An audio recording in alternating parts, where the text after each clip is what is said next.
जब आप अपनी चिंताओं को आस्था में परिवर्तित कर देते हैं तो ईश्वर आपके संघर्ष को आशीर्वाद में परिवर्तित कर देते हैं। हरे कृष्ण दोस्तों, मैं हूं अनुज शर्मा। आज जो अनुभव मैं आपको बताने जा रहा हूं, यह अनुभव है तारा केशव, जो कि बिलासपुर हिमाचल प्रदेश की रहने वाली है, शाहतलाई की, जहां बाबा बालकनाथ का बहुत मशहूर मंदिर है। तो तारा बताती हैं कि उनके साथ 2019 में एक ऐसा हादसा हुआ जिससे उभर पाना किसी के भी वश की बात नहीं। तारा भगवान में इतना विश्वास नहीं रखती थी। कभी कभी मंदिर जाना, कभी कभी पूजा पाठ करना, बस इतना ही था। एक आम आदमी का जीवन जैसा होता है वैसा ही जीवन। 14 अक्टूबर 2019 को एक ऐसी घटना घटी जिसने जीवन को बिल्कुल बदल दिया। वो घटना थी इनके छोटे भाई अमित, जो 23 साल के थे। बड़ी नालागढ़ से आ रहे थे, रास्ते में एक्सीडेंट हुआ और वो वहीं पर दम तोड़ गए।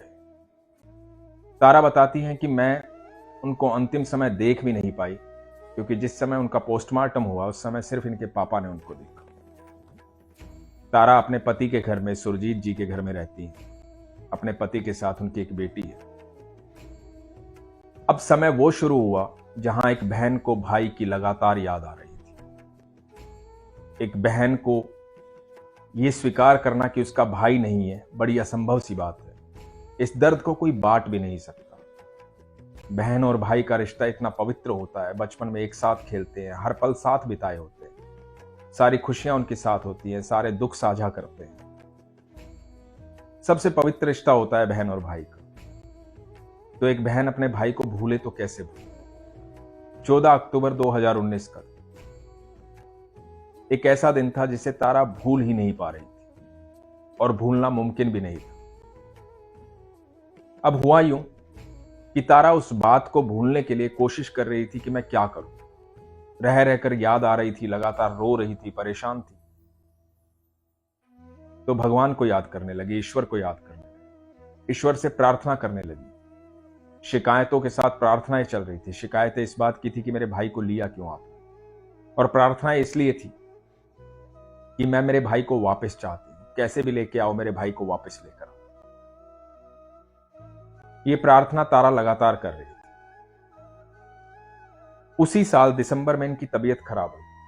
तबीयत थोड़ी ज्यादा खराब हुई। पति ने काढ़ा बना के दिया, खांसी हुई, जुकाम हुआ। तो रात को ये बताती हैं कि अर्ध निंद्रा में थी। आधी आंख खुली हुई थी, आधी वो सो रही थी। बेहोशी के हालात थे। उसी हालात में इनको इनका भाई जो है वो दिखाई दिया। भाई दिखाई दिया, एक पहले बड़ा, फिर छोटे बच्चे के रूप में। फिर बताती हैं कि वो धुंधला होता चला गया, और ऐसा दिखाई दिया कि वो बिल्कुल मां की कोख में जैसा बच्चा होता है उस तरह से दिखाई दिया कि मां की कोख में वो घूम रहा है, बच्चे की तरह घूम रहा है। और तभी भगवान कृष्ण दिखाई दिए। वो अर्धनिंद्रा टूटी, पति को ये बात बताई। अब इन्हें लगने लगा कि मेरा भाई वापस आ सकता है, मेरा बेटा बन के वापस आ सकता है। तो भगवान से प्रार्थना शुरू की कि मेरे भाई को मुझे वापस दो, भले ही मेरा बेटा बनाकर वापस दो, मुझे मेरा भाई चाहिए। तारा की ये बात भगवान जरूर सुन रहे थे, क्योंकि भगवान हम सब की बात सुनते हैं। वो ईश्वर है, वो परमेश्वर है, हम सब के साथ हमेशा रहते हैं, वो हम सब की बात सुनते हैं। तो तारा ने ये प्रार्थना की, ईश्वर मेरी बात सुनो, मुझे मेरा भाई चाहिए। समय बीतने लगा। समय बीतते बीतते एक साल बीत गया। 13 अक्टूबर 2020 आया।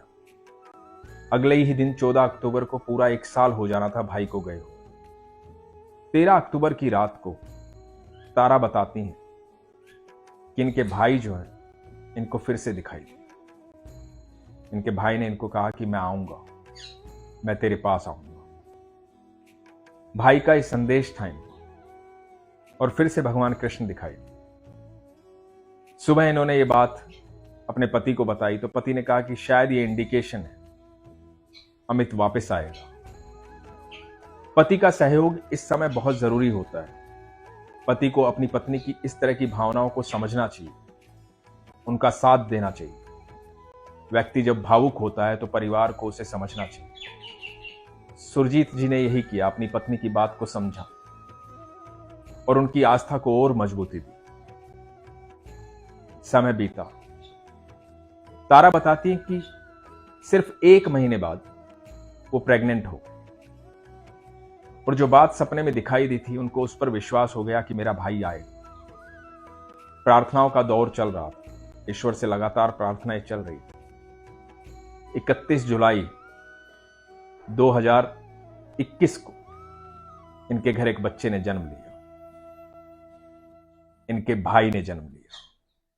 तारा बताती हैं कि बेटा हुआ तो मुझे लगा कि मेरा भाई वापस आ गया, ईश्वर ने मुझे मेरा भाई वापस दे दिया। इन्होंने ईश्वर को बहुत सारा धन्यवाद किया। ये खुश हो गई अपने भाई के आगमन पर। भाई बच्चा बनकर इनके घर आया था, इनकी आस्था जीत गई, इनका विश्वास जीत गया, इनकी प्रार्थनाएं सफल हो गई। भगवान को लगातार धन्यवाद किया। थोड़ा समय और बीतने लगा, फिर भी रह रह करके उस भाई की याद आती थी जिसको अपनी गोदी में खिलाया था, जिसके साथ बचपन बिताया था, जिसके साथ ही रहती थी, जिसके साथ बहुत सारी बातें शेयर की थी। वो भाई तो बड़ा था, 23 साल का था जब गया। तो कभी कभी याद आती थी उस भाई की जो पिछले जन्म में था, जिसका नाम अमित था। जब वो याद और ज्यादा गहरी होने लगी तो एक रात तारा बताती कि 2:30 बजे के आसपास मुझे एक सपना आया। सपने में भाई फिर से आया और भाई ने कहा कि मैं ही तो आया हूं तेरे घर पर, कितने दिन हो गए थे तुझसे मिले हुए, तू ही बुला रही थी ना मुझे, मैं ही हूं, तेरा बेटा बनकर आया हूं, मेरे साथ रह तू, मैं ही आया हूं। ये बात भाई ने कही और ये बताती है कि भगवान कृष्ण दिखाई दी। इनकी कृष्ण में आस्था बहुत मजबूत है, अत्यंत प्रेम करती हैं भगवान श्री कृष्ण से। इनके भाव जो हैं अद्भुत हैं भगवान श्री कृष्ण के। भगवान कृष्ण इनको दिखाई दिए। भगवान कृष्ण ने कहा कि मृत्यु मैं हूं तो जन्म भी तो मैं ही हूं, मैं ही तो सब कुछ हूं, मेरी मर्जी के बिना इस दुनिया में कुछ होता नहीं है। तेरी आस्था और तेरे विश्वास ने मेरे मन को जीत लिया। तेरा जो प्रेम है मेरे प्रति और तेरी जो इच्छा थी वो मैंने पूरी की। तेरा भाई ही तेरे पास है, इसलिए ज्यादा मत सोच। अपने भाई को उसी तरह से प्रेम कर, उतना ही प्यार कर, उतना ही दुलार कर। अब वो तेरा बेटा बनकर आया है। तारा बताती हैं कि भगवान का ये कहना मेरे लिए काफी था। अब मुझे पूरा यकीन है कि जो मेरी गोदी में पल रहा है, जिसे मैं लाड दे रही हूं, प्यार दे रही हूं, डांट रही हूं, गुस्सा कर रही हूं, जो लगातार बड़ा होता जा रहा है, वो मेरा बेटा जरूर है इस जन्म में, लेकिन वो मेरा भाई अमित है। दोस्तों, ईश्वर आपकी प्रार्थनाएं सुनता है। इस पूरा सिस्टम जो है, पूरा ब्रह्मांड जो है, उसी का है। एक वही है जो दुनिया में जो चाहे कर सकता है। और आपकी आस्था, आपका विश्वास, आपका प्रेम ईश्वर से कुछ भी मांग सकता है, कुछ भी संभव करवा सकता है। ईश्वर आपके प्रेम को, आपकी आस्था को, आपके विश्वास को हमेशा सम्मान देते हैं, उसको पूर्ण करते हैं, क्योंकि वो आपसे बेहद प्रेम करते हैं। तो आस्था और विश्वास हमेशा जीतते हैं। मैं आपसे एक बात कहना चाहूंगा, कोई भी जब आपसे अपनी आस्था की बात करता है, अपने विश्वास की बात करता है, कोई भी आपको अपनी भावनाएं बताता है, तो उनको आप कभी मजाक में ना लें, क्योंकि आस्था से बड़ी कोई चीज है नहीं, विश्वास से बड़ी कोई चीज है नहीं। आप हमेशा दूसरे की आस्था का, दूसरे के विश्वास का सम्मान करें। इस बात से ईश्वर भी ये सिखाते हैं कि जब आप पर कोई विश्वास करता है, आपसे कोई आस्था रखता है, आपसे कोई प्रेम करता है, तो आप भी उस व्यक्ति का सम्मान करें, उसके प्रति अपना प्रेम रखें, उसके विश्वास को टूटने ना दें। कोई भी रिश्ता तब खत्म होता है जब विश्वास खत्म हो जाता है। ऐसा मौका कभी भी ना आने दें कि कोई जब आप पर विश्वास करे तो आप उसके विश्वास को तोड़ दें। अपने विश्वास को मजबूत रखें। ईश्वर आपके साथ है। अपना ख्याल रखें। हरे कृष्ण।